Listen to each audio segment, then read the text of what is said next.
लिए आज हम लोगों को गॉस थ्योरम के न्यूमेरिकल सॉल्व करने थे और गॉस थ्योरम की जो है ज़्यादातर टॉपिक्स लगभग सभी topics on the basis of 12th class ख़त्म हो चुके हैं और हम ये अपेक्षा आपसे करेंगे कि ये सारे टॉपिक्स आप अपने घर में रिवाइज करते रहें। दूसरी चीज़, मैं आज थोड़ी सी आपसे बात करूँगा।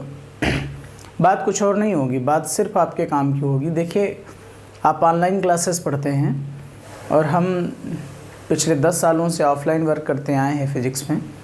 सबसे बड़ी बात यह है कि यदि आप खुद को डिसिप्लिन नहीं रखेंगे, खुद को आप वीडियोस को या किसी भी क्लास को इस तरह से देखेंगे कि अरे टाइम मिल गया तो देख लिया, नहीं कोई बात नहीं, तो सच बता दें कि आपको ऑनलाइन क्लास में कोई भी लाभ होने वाला नहीं है।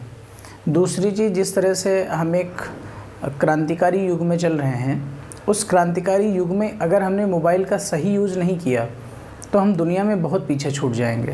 ध्यान रखिएगा इस बात का, क्योंकि मोबाइल एक ऐसी चीज़ है जो कभी आपको मना नहीं करेगा कि आप क्या देख रहे हो क्या नहीं देख रहे हो। आपकी ज्ञानेंद्रियां खुद ही उसको नियंत्रित करें तो ठीक है, नहीं तो कोई बात नहीं, जो आपकी मर्ज़ी वो करते रहिए। तो अगर आप वीडियोस को रेगुलर देख नहीं रहे हैं तो आप देखना शुरू कर दीजिएगा प्लीज़, और रेगुलर वे में वीडियोस के नोट्स बनाइएगा, तब आपको लास्ट में सब पता चलेगा कि ना हमें वीडियो से कितना लाभ होता है। सीधी सी बात है, मैंने भी यूट्यूब से बहुत कुछ सीखा है फ़िज़िक्स के अलावा अन्य विषयों में, और फिज़िक्स में भी हायर क्लासेस की फ़िज़िक्स को मैंने ऑनलाइन क्लासेस के थ्रू ही पढ़ा है। तो कहने का मतलब ये है कि अगर ऑनलाइन क्लास को सही वे में ले लिया जाए तो सब काम ठीक होगा। अगर आप मस्ती के वे में लेते हैं तो कोई बात नहीं है। दूसरी बात, अगर आपको ऑनलाइन क्लास में मिलने वाला हर टॉपिक ऐसा हो जो आपकी ऑफलाइन क्लास, आपकी कोचिंग क्लास, आपकी स्कूल क्लास से मैच करता हो, तो आप ऑनलाइन क्लास को देखना बंद कर दीजिए। हमारा पर्पज़ आपको ज़्यादा से ज़्यादा एजुकेट करना है। हमारा पर्पज़ आप में से ज़्यादा लोगों तक अपनी वॉइस पहुंचाना है। आपका थोड़ा सा डाटा खर्चा होता है, आप वीडियो देख लेते हैं, लेकिन खुद को कंसंट्रेट कितना कर पाते हैं ये तो हमें समझना पड़ेगा। ठीक है, अब आपकी मर्ज़ी है, मैं रोज़ यही बताता रहता हूँ आप सबसे, तो आप इसको थोड़ा सा ठीक से समझिए। दूसरी चीज़, जिसने भी चैनल को सब्सक्राइब नहीं किया है अभी कर लीजिए। और अगर आप अपने आसपास के स्कूलों में बच्चों को ये बात बता दें कि नहीं, फ़िज़िक्स प्रतिदिन शाम को 7 बजे ऑनलाइन चलती है, तो मुझे लगता है ज़्यादा से ज़्यादा बच्चे कक्षा 12 के चैनल को देखने के लिए अट्रैक्ट होंगे। लेकिन पता नहीं आपकी अप्रोच नहीं है। अप्रोच तो ज़रूर होगी, लेकिन आप अप्रोच करते नहीं हो, तो प्लीज़ अप्रोच करिएगा, ज़्यादा से ज़्यादा लोगों तक मैसेज कन्वे करिएगा। ठीक है, चलिए मैं बात करता हूँ। 2 गोले हैं मेरे पास, एक ये गोला है और एक गोला बड़ा सा है।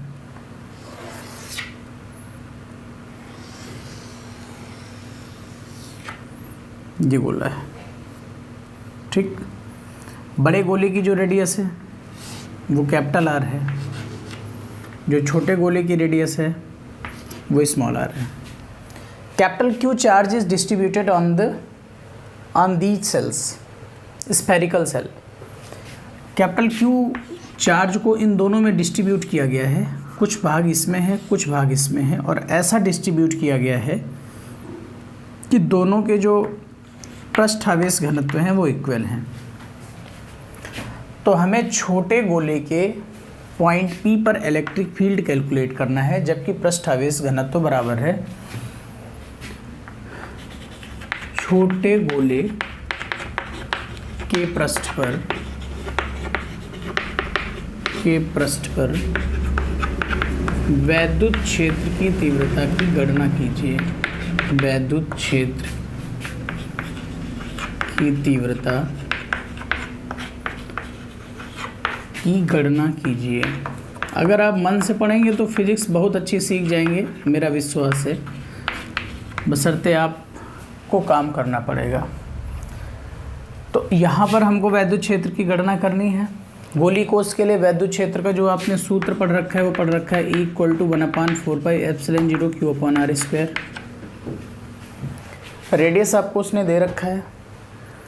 हमें ये देखना पड़ेगा कि चार्ज का कितना हिस्सा, चूँकि कैपिटल क्यू चार्ज है उसका कुछ हिस्सा यहाँ आया है कुछ हिस्सा यहाँ आया है, तो हमें ये चेक करना पड़ेगा कि छोटे वाले गोले पर कितना चार्ज आया हुआ है, बस ये समझना है। तो हम कहेंगे चूँकि पृष्ठावेश घनत्व बराबर है सिग्मा 1 इक्वल टू सिग्मा 2, इसलिए Q1 upon A1 equal to Q2 upon A2। Let the charge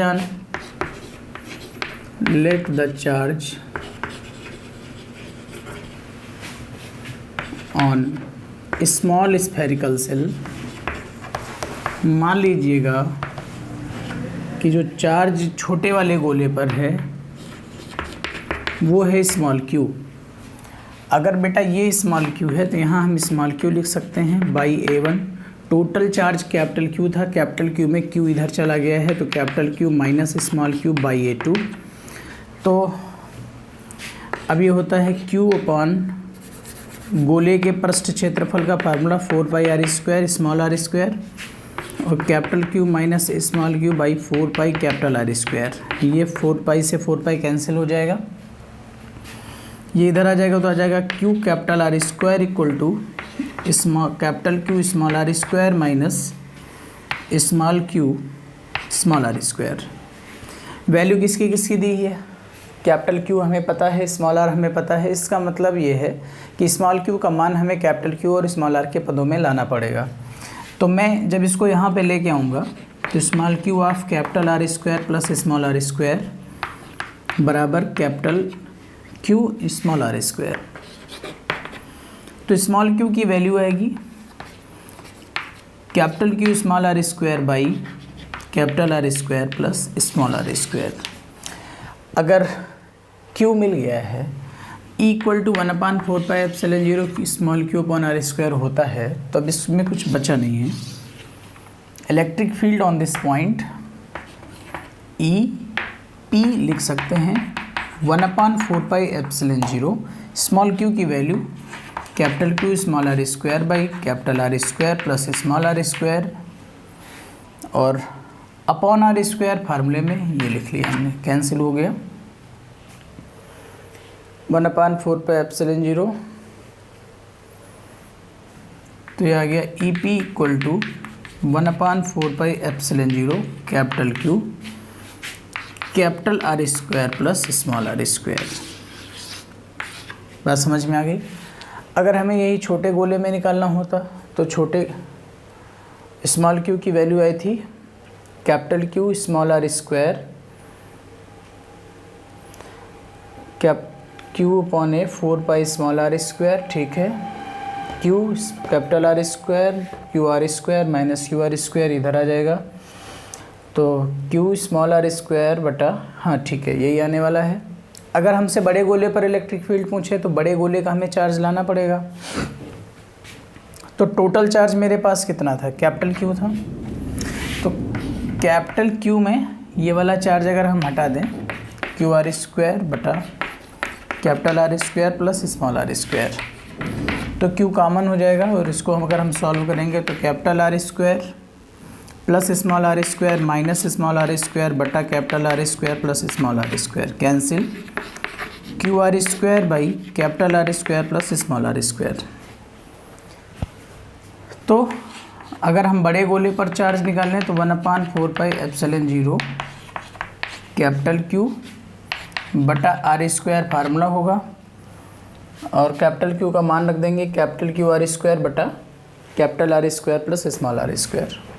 तो हमें यहाँ का इलेक्ट्रिक फील्ड मिल जाएगा बड़े वाले गोले पर। इस तरह से हम बड़े वाले गोले और छोटे वाले गोले दोनों पर चार्ज कैलकुलेट करेंगे, है ना।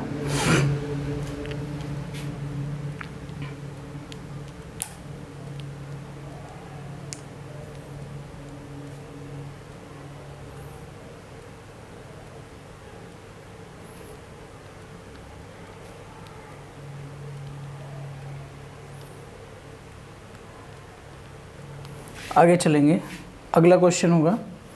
अच्छा, एक आपने बात पढ़ी थी, क्या बात पढ़ी थी वो बात मैं थोड़ा सा आपके साथ डिस्कस करता हूँ।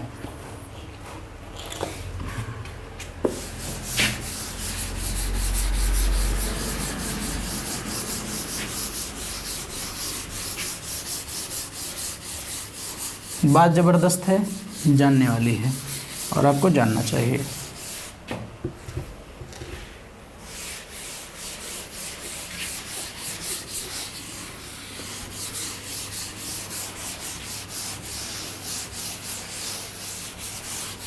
बात कुछ यूँ है कि आपने पढ़ा हुआ है कि अगर कोई गोली कोष है, कोई गोली कोष है,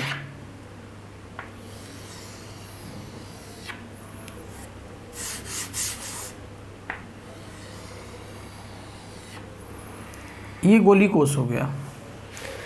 इस गोली कोष के अंदर इलेक्ट्रिक फील्ड जीरो है, सरफेस पर इलेक्ट्रिक फील्ड जीरो नहीं है और बाहर किसी पॉइंट पर इलेक्ट्रिक फील्ड जीरो नहीं है। क्या कोई ऐसा एग्जाम्पल हमारे साथ में हो सकता है जिसमें बाहर इलेक्ट्रिक फील्ड जीरो आ जाए, सरफेस पर इलेक्ट्रिक फील्ड जीरो आ जाए, लेकिन अंदर इलेक्ट्रिक फील्ड जीरो ना आए? क्या ऐसा हो सकता है? अभी तक की आपने जितने डेरिवेशन पढ़े, जैसे आपने ठोस गोला पढ़ा, कुचालक गोला, तो उसमें आपने देखा कि अंदर यहाँ पर इलेक्ट्रिक फील्ड आता है, यहाँ पर भी आता है, बाहर भी आता है, हर जगह आता है। गोली कोष में आपने पढ़ा कि अंदर इलेक्ट्रिक फील्ड जीरो हो जाता है, पृष्ठ पर E बराबर 1/4πε0 Q/r² रहता है और आगे भी इसी के अकॉर्डिंग R बढ़ता रहता है, इलेक्ट्रिक फील्ड घटता रहता है, लेकिन जीरो नहीं होता है जब तक हम अनंत की कल्पना न कर लें। लेकिन क्या ऐसा हो सकता है कोई हम ऐसा सरफेस माने कि बाहर इलेक्ट्रिक फील्ड जीरो हो जाए, अंदर इलेक्ट्रिक फील्ड जीरो ना हो, सरफेस पर इलेक्ट्रिक फील्ड जीरो हो जाए? मान सकते हैं। या हम दूसरे स्टेप में बात कर सकते हैं कि आप एक परमाणु की कल्पना करिए। ये परमाणु का नाभिक है और नाभिक में अगर हम उस परमाणु का परमाणु क्रमांक Z मान लें तो नाभिक का आवेश हो जाएगा Ze प्लस Ze। और परमाणु विद्युत का उदासीन होता है, इसका मतलब यहाँ विभिन्न कक्षाओं में जो इलेक्ट्रॉन डिस्ट्रीब्यूटेड हैं उनका टोटल चार्ज -Ze होगा। कितना होगा? -Ze होगा। यहाँ हर जगह चार्ज होगा, यहाँ हर जगह चार्ज होगा, हर जगह चार्ज होगा। ये सब चार्ज है। विभिन्न कक्षाओं में, विभिन्न ऊर्जा की कक्षाओं में इलेक्ट्रॉन डिस्ट्रीब्यूटेड है। और कुछ यूँ इस समय कल्पना कर लीजिए कि इलेक्ट्रॉन पूरी ऐसे यूँ पूरे गोले में वितरित है, परमाणु त्रिज्या का जो गोला है ऐसा। और ऐसी दशा में अगर हम इसके सरफेस पर चले जाएं, सरफेस माने यहाँ रेडियस R मान लीजिए, सरफेस पर अगर हम चले जाएं तो सरफेस पर अगर हम देखें, गॉसेस थ्योरम लगाएं तो गॉसेस थ्योरम का फॉर्मूला होता है phi बराबर Q/ε0 और phi बराबर EA। तो अगर हम यहाँ पे EA सेट करते हैं और phi बराबर Q/ε0 लगाते हैं और टोटल Q इंटरनल चेक करते हैं तो जितना नाभिक में धनावेश है उतना ही उसके अंदर ऋणावेश बाहर की कक्षाओं में उपस्थित है, यानी टोटल चार्ज जीरो हो जाएगा और नाभिक के सरफेस पर इलेक्ट्रिक फील्ड जीरो आ जाएगा। और चूँकि इसी तरह से अगर हम बाहर की कल्पना करें तो बाहर भी सेम प्रोसेस है, इसके द्वारा घिरा गया टोटल चार्ज जीरो होगा, इसलिए इलेक्ट्रिक फील्ड जीरो हो जाएगा।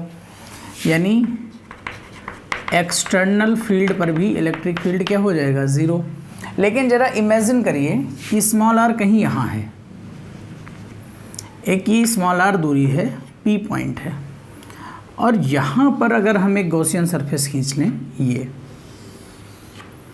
तो इस गॉसियन सरफेस के अंदर इस P पॉइंट पर क्या इलेक्ट्रिक फील्ड जीरो होगा या इलेक्ट्रिक फील्ड जीरो नहीं होगा? ध्यान से देखिएगा, चूँकि +Ze चार्ज इस सेंटर में है और -Ze चार्ज इस नाभिक के बाहर, इस नाभिक के लाल वाला जो गोला है इसके बाहर हर जगह फैला हुआ है -Ze चार्ज। लेकिन अगर हम इसको यहाँ से कवर कर दें तो -Ze का कुछ हिस्सा तो यहाँ चला आया, यहाँ पर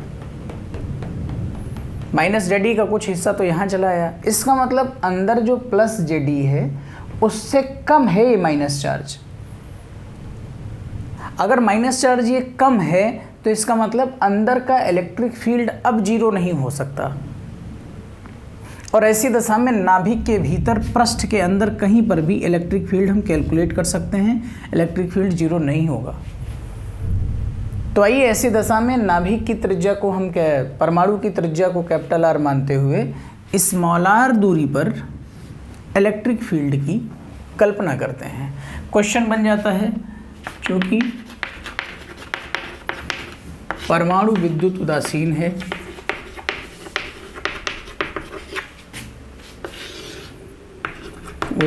है, यह मानते हुए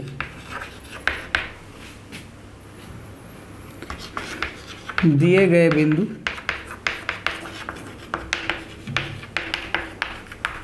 P पर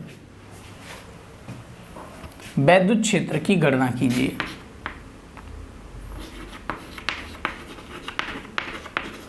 वैद्युत क्षेत्र की गणना कीजिए।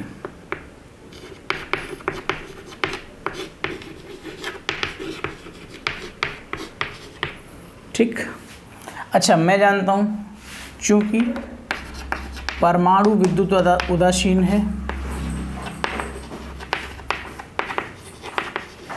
परमाणु विद्युत उदासीन है, अतः परमाणु से संबद्ध ऋण आवेश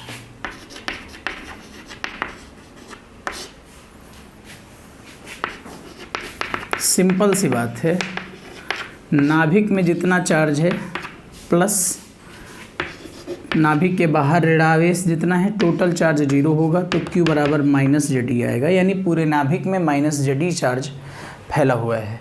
अगर हम आयतनावेश घनत्व की परिभाषा को यहाँ पे जस्टिफाई करें,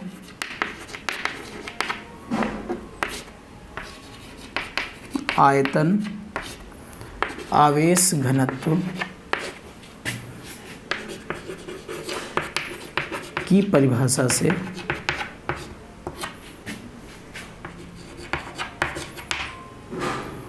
रो equals to Q by V equals to Q dash by V dash. इस बॉडी के लिए जहाँ पर भी आप रो कैलकुलेट करेंगे वो सेम आएगा। अगर छोटा सा चार्ज छोटे से वॉल्यूम में है तो dQ बाई dV वही आएगा जो Q बाई V आएगा, वही आएगा जो Q dash by V dash आएगा। चलिए, टोटल चार्ज है -Zd। नाभिक की जो टोटल रेडियस है वो कैपिटल R है, 4/3 pi capital R cube equal to, इतने गोले ने कितना चार्ज घेर रखा है मैं मान लेता हूँ स्मॉल q है, वो भी कैसा चार्ज, सिर्फ नेगेटिव चार्ज। अभी हम नाभिक के चार्ज की तुलना नहीं कर रहे हैं या इस गोले के अंदर टोटल नेट चार्ज कितना है उसकी इमेजिन नहीं कर रहे हैं, अभी हम सिर्फ इस गोले के द्वारा घेरा गया ऋणावेश निकाल रहे हैं। 4/3 पाई स्मॉल r क्यूब, ये डिलीट हो जाएगा तो यहाँ से Q डैश आ जाएगा -Ze small r cube by capital R cube. इसे हम इक्वेशन स्टार दे देंगे, -Ze small r cube by capital R cube. इस गोले के अंदर इतना माइनस चार्ज है, अब गोले के अंदर प्लस चार्ज भी है तो गोले के अंदर नेट चार्ज निकाल सकते हैं।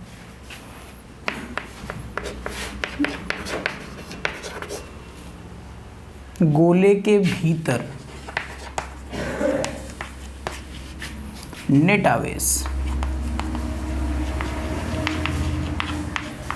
Q नेट, देखो पूरी लड़ाई अपन किसकी है, Q नेट की। जैसे ही इसके अंदर का चार्ज आ जाएगा E इक्वल्स टू 1/4πε0 Q/r² लगा देंगे। R अपने को मालूम है स्मॉल r है, हमें सिर्फ Q नेट की ज़रूरत है। Q नेट जरूरी में एक लफड़ा था, Zd अंदर पॉजिटिव था, अब यहाँ निगेटिव कितना था वो मुझे मालूम नहीं था। टोटल नेगेटिव तो मालूम है -Zd है, लेकिन इस गोले के अंदर कितना नेगेटिव है वो नहीं मालूम था, तो Q नेट हमने निकाल लिया है। Q net equal to positive charge Ze minus, ये टोटल है, हालांकि प्लस होना चाहिए लेकिन माइनस साइन है, तो Ze small r cube by capital R cube. तो ये आ जाएगा आपका Q net equal to Ze of 1 minus small r cube by capital R cube. मैं यहाँ लिख देता हूँ अगर नहीं दिख रहा है तो, इसके अंदर जो नेट चार्ज आ जाएगा क्यू नेट इक्वल टू वो आ जाएगा Z e of 1 minus small are cube by capital R cube. बस कोई दिक्कत नहीं। अतः बिंदु P पर इलेक्ट्रिक फील्ड, बिंदु P पर वैद्युत क्षेत्र, अब आसान बात हो रही है, वैद्युत क्षेत्र कितना आने वाला है, E net equal to 1/4 pi epsilon 0 Z e by R square, तो फार्मूले का आएगा, अंदर आएगा 1 minus small are cube by capital R cube. तो ई नेट इक्वल टू आने वाला है 1/4 पाई एप्सिलॉन 0 या जेडी, इस तरह से Z e upon 4 pi epsilon 0 1 by R square minus R cube बटा R square into R cube, ये कैंसिल होगा। और इलेक्ट्रिक फील्ड एक गोले के भीतर हम लिख रहे हैं, यहाँ पे आप ध्यान से देखिएगा, इलेक्ट्रिक फील्ड आया है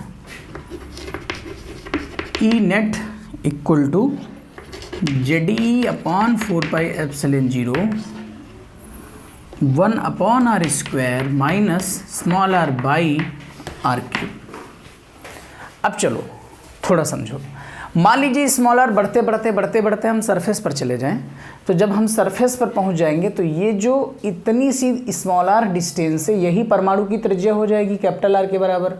जैसे ही आप यहाँ कैपिटल आर के बराबर वैल्यू रखेंगे, यहाँ भी कैपिटल आर के बराबर वैल्यू रखेंगे, तो रिजल्ट क्या बनने वाला है, 1 upon capital R square minus capital R by capital R cube, ये कटेगा 1 अपॉन कैपिटल आर स्क्वायर आएगा, 1 upon capital R square minus 1 upon capital R square equal to 0।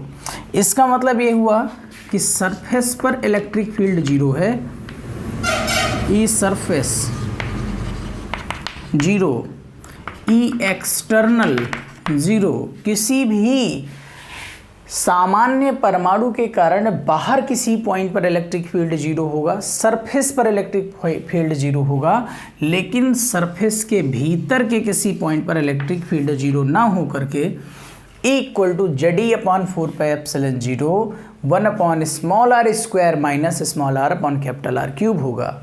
अच्छा डेरिवेशन है, NCERT एग्जाम्पलर है, हम आपकी सारी क्लासेस NCERT बेस्ड करा रहे हैं। आप ज़्यादा से ज़्यादा वीडियो को शेयर कर दीजिएगा। अगली क्लास में आपके द्वारा पूछी गई समस्याओं की मैं एक्सप्लेनेशन करूंगा। आप कुमार मित्तल के सवाल लगा करके हमारे नंबर 7651999722 पर संपर्क करिएगा। मैं आपको देख लूँगा कि आपकी समस्याएं क्या हैं, अगले दिन एक्सप्लेन कर दूँगा। देखिए, गाउस थ्योरम में जो प्रॉब्लम आवेशित बूंदों से रिलेटेड है वो मैं पीछे वीडियो में पढ़ा चुका हूँ। आप लोग चाहें तो पीछे का वीडियो देख सकते हैं, आपके सारे पॉइंट्स क्लियर हो जाएंगे। वीडियो देखने के लिए बहुत धन्यवाद। Thank you so much.